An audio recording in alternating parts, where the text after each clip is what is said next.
Hello friends, आप सबका welcome है आपके अपने चैनल वेव्स एडुकेयर में। तो दोस्तों, आज हम लोग करने वाले हैं प्रयोजनवाद का सेकंड। ये वीडियो हमारा है शिक्षा के क्षेत्र में प्रयोजनवाद का मुख्य योगदान क्या है। इस तरह से क्वेश्चन एग्जाम में पूछे जा सकते हैं। दोस्तों, अगर आप चैनल पर पहली बार विजिट कर रहे हैं, चैनल को सब्सक्राइब नहीं किए हैं तो प्लीज़ कर लीजिए। बीएड सेकंड ईयर से रिलेटेड सारी वीडियो प्रोवाइड की जाएगी। अगर आप हरियाणा के किसी भी यूनिवर्सिटी से बीएड कर रहे हैं, ये वीडियो आपके लिए हेल्पफुल रहेगी, या आपके कोई भी दोस्त किसी भी यूनिवर्सिटी से बीएड सेकंड ईयर में है, ये टॉपिक उनको पढ़ना है तो उनके लिए हेल्पफुल रहेगी वीडियो।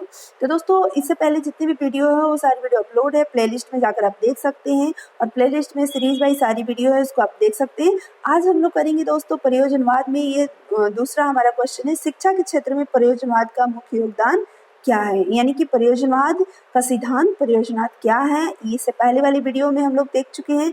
इसमें हम लोग देखेंगे दोस्तों कि शिक्षा के क्षेत्र में इनका क्या योगदान है, शिक्षा में प्रयोजनवाद से आप क्या समझते हैं, यानी ये उद्देश्य, पाठ्यक्रम, अनुशासन के बारे में ये क्या बोलते हैं, इसके बारे में हम लोग देखने वाले हैं। तो चलिए स्टार्ट करते हैं दोस्तों। यहाँ पर आप देख सकते हैं प्रयोजनवाद तथा शिक्षा में घनिष्ठ संबंध है। दोनों में क्या है, घनिष्ठ संबंध है। ऐसा इसलिए है कि प्रयोजनवाद परिवर्तन में विश्वास रखते हैं, वो चेंज में ज़्यादा बिलीव कर रखते हैं। वो बोलते हैं कोई भी चीज़ अस्थायी नहीं होता है, उसका निर्माण होते रहता है, परिवर्तनशील होता है। ये संसार प्रवाहशील है, यानी इसका प्रवाह होते रहते हैं, इसमें परिवर्तन होते रहता है। हमारा आधुनिक समाज भी क्या है, परिवर्तनशील है। इसमें यह दार्शनिक सिद्धांत नहीं अपनाया गया है, केवल बालक को दृष्टि में रखकर उसे शिक्षा दी जाए। इस दर्शन में कहा गया है कि मानव जीवन की आवश्यकताओं को दृष्टि में रखते हुए उसे शिक्षा दी जाए। जो मानव की आवश्यकताएं हैं उसको ध्यान में रखते हुए एजुकेशन दी जानी चाहिए। ये प्रयोजनवाद का दोस्तों मत है। यह शिक्षा ऐसी हो, ये इनका कहना है कि ऐसी शिक्षा होनी चाहिए जिससे कि बालक अपने जीवन, यानी जो डेली लाइफ उसका है, दैनिक जीवन की जो समस्या है उसका समाधान करके नए मूल्यों को क्या कर सके, महत्व दे सके एवं अपना जीवन आनंदमय तरीके से व्यतीत कर सके। इस प्रकार का एजुकेशन होना चाहिए। इस प्रकार शिक्षा के भीतर क्या क्या होनी चाहिए, बौद्धिक, धार्मिक, आनंदमयी, सामाजिक तथा भौतिक तत्वों का समावेश होना चाहिए। प्रयोजनवादी ये स्वीकार नहीं करते हैं कि शिक्षा दर्शन शास्त्र का गतिशील पक्ष है। वे प्रायः दर्शन शास्त्र को शिक्षा के अनुभवों से अद्भुत परिणाम मानते हैं। वो क्या बोलते हैं कि जो दर्शन शास्त्र को शिक्षा के अनुभव से अद्भुत रिजल्ट मानते हैं। दर्शन शास्त्र शिक्षा की क्रियात्मक भावनाओं को फल है, वो बोलते हैं, और इसके अतिरिक्त कुछ भी नहीं बोलते। जो दर्शन शास्त्र है वो कुछ भी नहीं है, बस हमारी क्रियात्मक जो भावनाएं हैं उसी का वो रिजल्ट है। जॉन डेवी के बारे में आप सभी लोग जानते हैं, लर्निंग बाय डूइंग की वो बात करते हैं। एग्जाम में क्वेश्चन पूछा भी जाता है किसी भी टीचिंग एग्जाम में। जॉन डेवी का कहना क्या है दोस्तों, शिक्षा की दार्शनिक क्रिया में लाए गए पूर्व निर्मित विचारों का लेखा जोखा नहीं है। ये बोलते हैं कि इसके विपरीत ये बोलते हैं कि बौद्धिक तथा धार्मिक स्वभाव का एक ऐसा स्वरूप है जिसके द्वारा मानव के अपनी सामाजिक जीवन में आई कठिनाइयों को दूर करने में क्या है, सहायक है। शिक्षा के बारे में ये जॉन डेवी बोलते हैं। ठीक है, आगे हम लोग देखेंगे दोस्तों प्रयोजनवाद तथा शिक्षा के उद्देश्य। अब शिक्षा का क्या क्या, मतलब प्रयोजनवाद के अनुसार शिक्षा के क्या क्या उद्देश्य होना चाहिए, यानी अगर हम एजुकेशन बच्चों को दे रहे हैं तो क्या क्या हमारा उद्देश्य होना चाहिए, ये प्रयोजनवाद के अनुसार हम देखने जा रहे हैं। दोस्तों, यहाँ पर देख सकते हैं, अगर हम नंबर 1 की बात करें तो शिक्षा का उद्देश्य अधिक शिक्षा। ये बोलते हैं प्रयोजनवाद शिक्षा का उद्देश्य और अधिक शिक्षा प्रदान करना, ये होना चाहिए। इसका अर्थ क्या है कि प्रत्येक शिक्षा की पूर्व नवीन शिक्षा का साधन है, यानी प्रत्येक शिक्षा की पूर्वता नवीन शिक्षा का क्या है, साधन है, जो पूर्वतीय अनुभवों में अपनी पूर्णता प्राप्त करती है।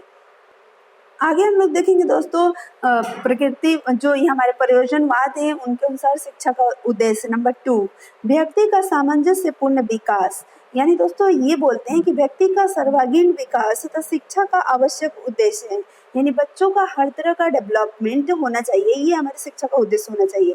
यह विकास क्रियाओं तथा अनुभव द्वारा होना चाहिए, यानी एक्टिविटी और एक्सपीरियंस द्वारा होना चाहिए। इसके परिणाम स्वरूप व्यक्ति का बौद्धिक, सामाजिक, नैतिक एवं सौंदर्यात्मक पक्ष का विकास होना चाहिए। बच्चे द्वारा अपने वातावरण के अनुसार अनुभूत आवश्यकता को पूरा करने के लिए उसकी प्रवृत्तियों, योग्यताओं तथा रुचियों का निर्देश करना ही शिक्षा का आवश्यक उद्देश्य है। यानी कि ये बोलते हैं कि व्यक्ति का जो बौद्धिक विकास है, सामाजिक, नैतिक और संदेहात्मक पक्ष का जो विकास है वो होना चाहिए। ये हमारे शिक्षा का उद्देश्य होना चाहिए। बच्चे द्वारा अपने वातावरण के अनुसार वो अनुभूत आवश्यकता को पूरा करने के लिए उसकी प्रवृत्ति, उसकी योग्यता, उसकी रुचि का भी निर्देशन करना शिक्षा का उद्देश्य होना चाहिए।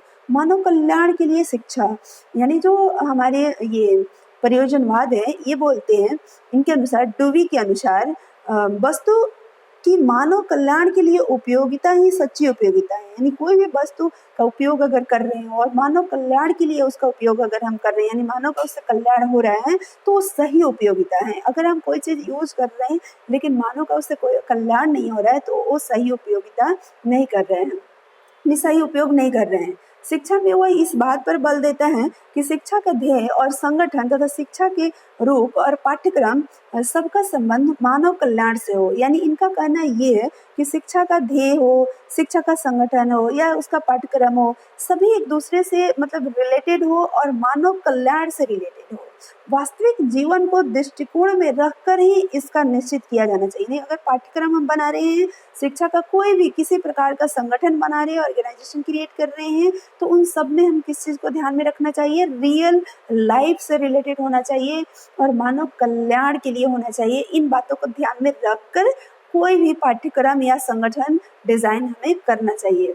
वास्तविक जीवन में प्रतिकूल तथा मानव हित से उदासीन होने पर उसका महत्व नहीं रह जाता है। यानी कहने का मतलब कोई भी पाठ्यक्रम, कोई भी संगठन, कोई भी चीजें हम डिजाइन करते हैं अपनी शिक्षा के लिए, लेकिन वो जीवन में प्रतिकूल यानी अपोजिट है, हमारे जीवन में उसका कोई यूज नहीं है और कहीं ना कहीं मानव हित के लिए उसका कोई मतलब महत्व नहीं है, मानव हित में उसका कोई काम नहीं है, तो उसका महत्व नहीं है, उसका मतलब कोई मतलब ही नहीं है डिजाइन करने का। यानी मानव कल्याण के लिए होना चाहिए और साथ ही हमारा रियल लाइफ से कनेक्टेड होना चाहिए। इसलिए प्रयोजनवाद के अनुसार संसार में कोई वस्तु या अथवा कोई ऐसा सिद्धांत नहीं है जो हमेशा के लिए सत्य हो, क्योंकि संसार क्या है?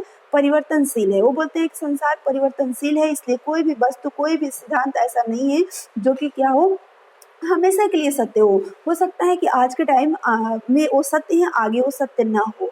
और जीवन की आवश्यकताएं बोलते हैं कि वो बदलती रहती है, इसलिए वो उनका मानना ये है कि जो कोई भी वस्तु है, कोई भी सिद्धांत है, कोई भी संगठन है, कोई भी पाठ्यक्रम अगर शिक्षा की बात करें तो है, अगर मनुष्य का उससे क्या हो रही है, आवश्यकताओं की पूर्ति हो रही है, वास्तविक जीवन से रिलेटेड है, मानव कल्याण के लिए है, तभी वो सत्य है। तो ये बोलते हैं कि संसार परिवर्तनशील है, मनुष्य की जो आवश्यकताएं हैं वो बदलती रहती है। तो वो पाठ्यक्रम, वो उद्देश्य, वो संगठन, वो वस्तुएं जरूरी नहीं है कि आगे आने वाले टाइम में भी वो मनुष्य की उपयोगिता कर रहे। अगर वो मनुष्य की उपयोगिताएं चेंज, मनुष्य की आवश्यकताएं चेंज हो गई तो वो वस्तु हो सकता है कि आगे आने वाले टाइम में मनुष्य के उपयोग के लिए वो ना हो, तो वो क्या हो सकता है? वो सत्य नहीं हो सकता है। तो इनका कहना है कि आज कोई चीजें अगर सत्य है तो जरूरी नहीं है कि आगे चलकर वो सत्य ही रहेगी, उसका उपयोगिता अगर नहीं रहेगा तो वो फिर सत्य नहीं रहेगी। जैसे दोस्तों आप सभी को पता है आज के टाइम में रेडियो का कोई यूज नहीं है, तो रेडियो का कोई यूज नहीं है तो हमें हमारी उपयोगिता का वो चीज़ नहीं है, तो प्रयोजनवाद के अनुसार देखा जाए तो वो हमारे लिए सत्य वो वस्तु है, अब इस समय के लिए नहीं है। इस प्रकार से प्रत्येक बात में हमें यह देखना है कि कोई वस्तु वास्तविक जीवन तथा मानव हित के लिए कितनी उपयोगी है। हर चीज में यही इनको देखना है कि मानव जीवन के लिए कितने उपयोगी है और वास्तविक जीवन से कितने वो रिलेटेड है। यदि वो उपयोगी है तो ठीक है और नहीं है तो वो क्या है, हमारे लिए व्यर्थ है। यही शिक्षा नियम संस्थानों पर भी लागू होना चाहिए। संस्थाओं पर भी ये बोलते हैं कि यही चीज लागू होना चाहिए। यदि आज वो उपयोगी नहीं है तो उन्हें बदल देना चाहिए। गतिशील तथा लचीले मस्तिष्क का विकास की अगर हम बात करें तो यहाँ पर देख सकते हैं इनका शिक्षा का उद्देश्य क्या है। शिक्षा का प्रयोजनवाद में उद्देश्य पूर्व निर्धारित नहीं होते, बोलते हैं पहले से निर्धारित उद्देश्य नहीं किया जाता। ये देश, काल तथा स्थिति के अनुसार बदलते रहते हैं। अलग अलग देशों में अलग अलग उद्देश्य हैं, अलग अलग समय के अनुसार अलग अलग उद्देश्य। जैसे हमारी शिक्षा नीति भी बदलती रहती है, स्थिति के अनुसार उसमें परिवर्तन होते रहते हैं। इसलिए शिक्षा ऐसे गतिशील तथा लचीले मस्तिष्क का विकास करे जो अज्ञात भविष्य में नवीन मूल्यों का निर्माण कर सके। मतलब कि आगे आने वाले भविष्य में जो भी हमें नहीं पता है उसमें भी नई चीजों का निर्माण करने में वो हमें हेल्प करे। इस प्रकार का हमारा शिक्षा होना चाहिए। मूल्य निर्माण, प्रयोजनवाद के अनुसार शिक्षा का उद्देश्य क्या होना चाहिए? मूल्य निर्माण, यानी मूल्यों का निर्माण क्रिया तथा अनुभव से होता है। बोलते हैं कि मूल्यों का अगर निर्माण देखा जाए तो एक्टिविटी और एक्सपीरियंस से होता है। इस मूल्य के निर्माण के लिए शारीरिक, बौद्धिक, सौंदर्यात्मक, नैतिक, धार्मिक क्रियाओं का माध्यम बनाना चाहिए। यानी इन सभी क्रियाओं को ये महत्व देते हैं, यानी बौद्धिक क्रिया हो, धार्मिक क्रिया हो, नैतिक हो, सौंदर्यात्मक क्रिया हो, सभी का ये महत्व देते हैं। किसके लिए? मूल्यों का निर्माण करने के लिए। रस्क के अनुसार प्रयोजनवादी शिक्षा का सबसे बड़ा सामान्य उद्देश्य मूल्यों की रचना करना। यानी हमारी शिक्षा का मेन उद्देश्य क्या होना चाहिए? जनरल उद्देश्य क्या होना चाहिए? मूल्यों की रचना करना, वैल्यू क्रिएट करना। शिक्षा का कर्तव्य क्या है? कि बालक को ऐसे वातावरण में रखना जिसमें रहते हुए वो नवीन मूल्यों का निर्माण, एक नई चीजें वो विकसित कर सके, नया चीजें वो नए वैल्यू वो डेवलप कर सके। सामाजिक कुशलता की बात करें तो दोस्तों यहाँ पर देख सकते हैं शिक्षा का उद्देश्य सामाजिक तौर पर कुशल व्यक्ति उत्पन्न करना है। यानी कि प्रयोजनवाद के अनुसार ये बोलते हैं कि शिक्षा का ये भी उद्देश्य होना चाहिए, ऐसा हमारा शिक्षा व्यवस्था होना चाहिए जिससे कि कुशल व्यक्ति उत्पन्न किया जा सके। सामाजिक कुशलता में आर्थिक सांस्कृतिक कुशलता भी आनी चाहिए। ऐसा नहीं कि सामाजिक में आर्थिक नहीं, ये सांस्कृतिक और आर्थिक कुशलता भी उसमें इंक्लूड होना चाहिए। स्कूल का कर्तव्य है कि वह विद्यार्थियों को ऐसा प्रशिक्षण दे जो उन्हें आज के सामाजिक संसार में पूर्ण जीवन व्यतीत करने के योग्य बना दे। यानी पूरी तरह से वो अपनी सही तरीके से जीवन को व्यतीत कर सके, इस प्रकार से उसको बना दे। इस प्रकार का शिक्षा व्यवस्था होना चाहिए। प्रयोजनवाद तथा विद्यार्थी के बारे में देखा जाए तो दोस्तों ये बोलते हैं प्रयोजनवाद शिक्षा में बालक को महत्वपूर्ण स्थान देते हैं। जैसे कि दोस्तों आदर्शवादी बालक को मतलब कि महत्वपूर्ण स्थान नहीं देते हैं, वो टीचर्स को मेन रोल देते थे। लेकिन जो प्रकृतिवादी थे वो बालक को मेन मतलब इम्पोर्टेंट देते थे, सेंटर में रखते थे।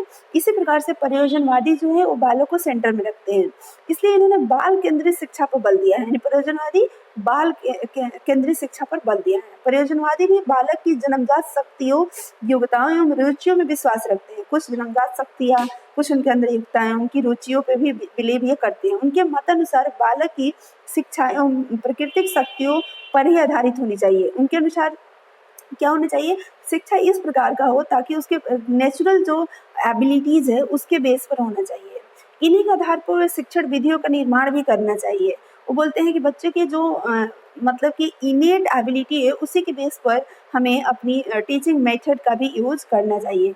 प्रयोजनवादी आंतरिक शक्तियों को आध्यात्मिक न मानकर वो प्राकृतिक मानते हैं, वो नेचुरल मानते हैं, आध्यात्मिक नहीं मानते। ऐसा नहीं कि गॉड गिफ्टेड है जैसे लोग बोलते हैं, वो बोलते हैं नेचुरल है।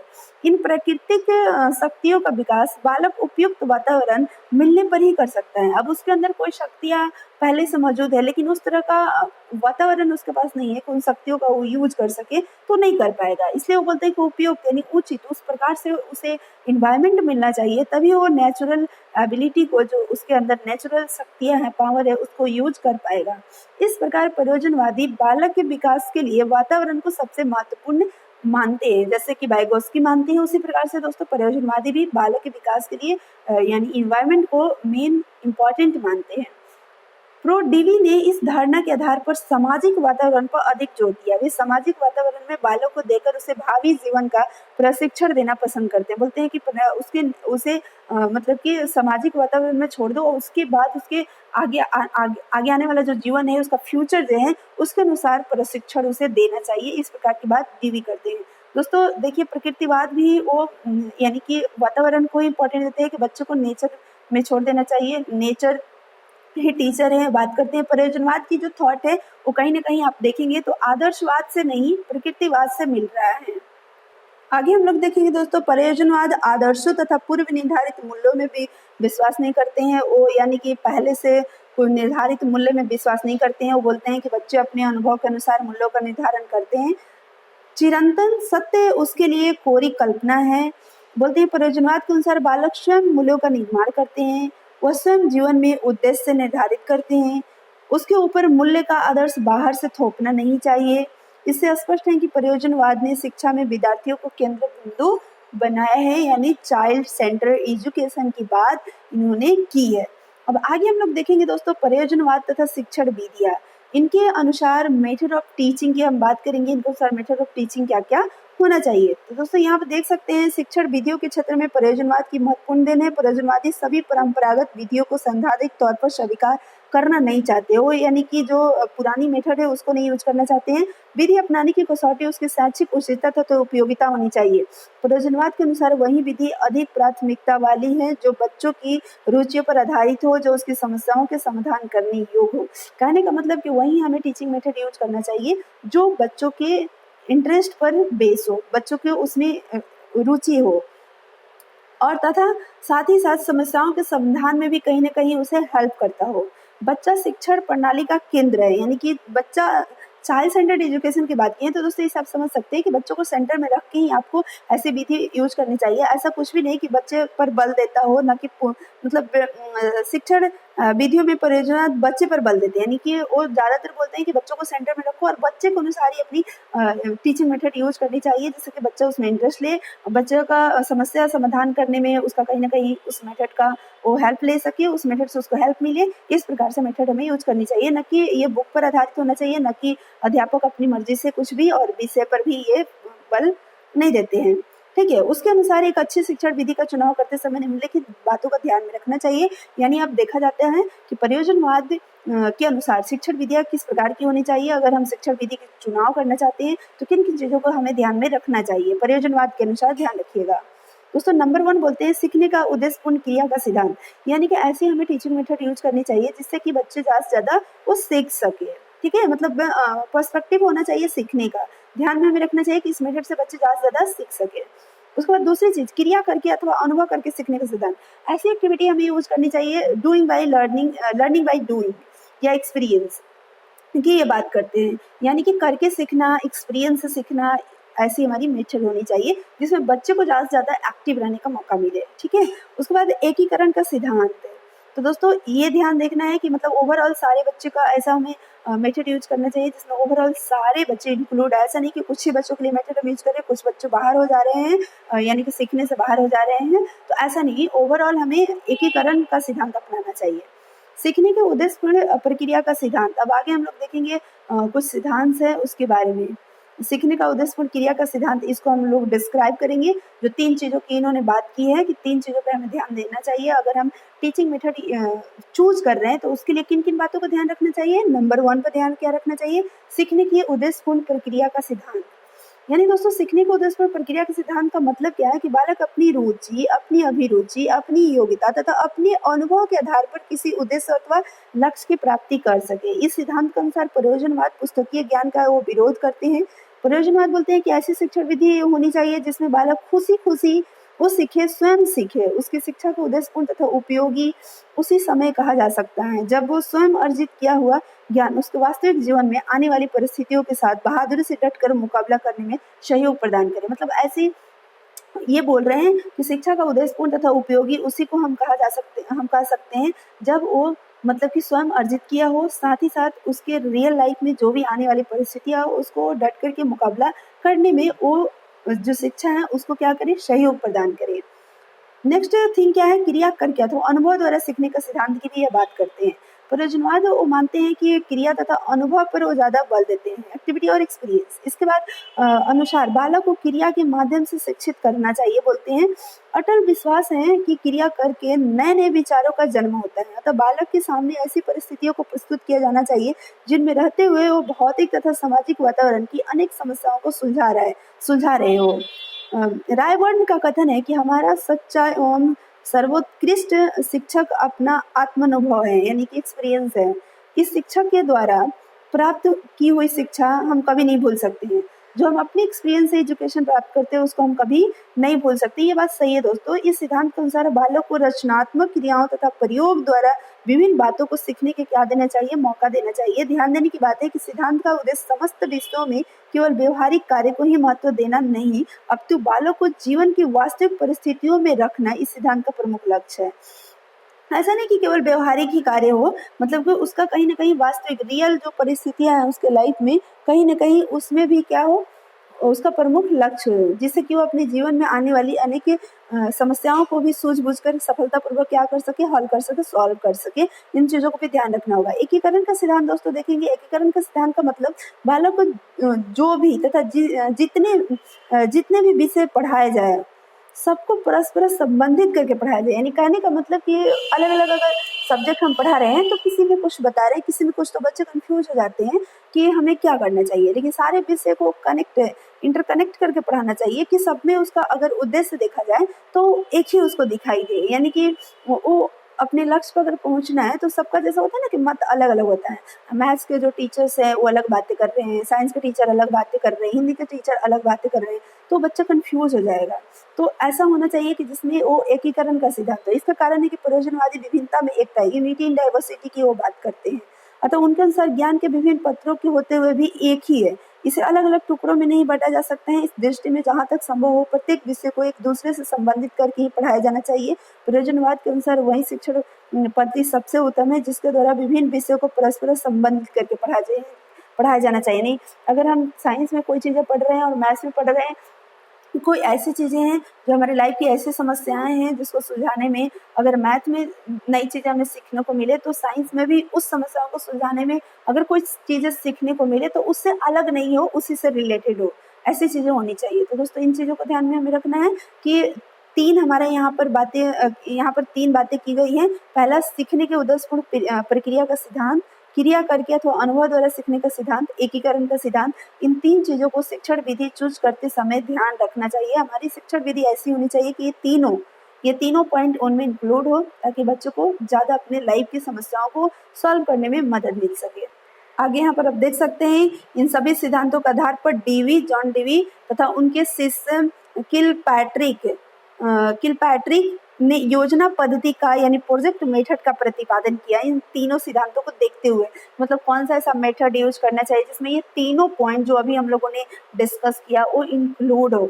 तो उन्होंने जॉन डीवी और उनके एक शिष्य थे किलपैट्रिक, वो मिलकर प्रोजेक्ट मेथड का प्रतिपादन किए। योजना एक पूरे मन से की गई उद्देश्यपूर्ण क्रिया है जिसे सामाजिक वातावरण में किया जाता है। बिल्कुल, प्रयोजनवाद की एक और दिन प्रयोगात्मक यानी एक्सपेरिमेंटल मेथड विधि है। इस विधि के अनुसार प्रयोग करने के पश्चात ज्ञान की प्राप्ति किया जा सकता है। प्रोजेक्ट मेथड, एक्सपेरिमेंटल मेथड मतलब कि आप कह सकते हैं कि प्रयोजनवाद के अनुसार टीचिंग मेथड का ये बेस्ट मेथड है, जिसे कि बच्चे का करके सीखना हो, एक्सपीरियंस से सीखना हो, एकीकरण का सिद्धांत, ये सारे तीनों पॉइंट इसमें इंक्लूड हो सकता है।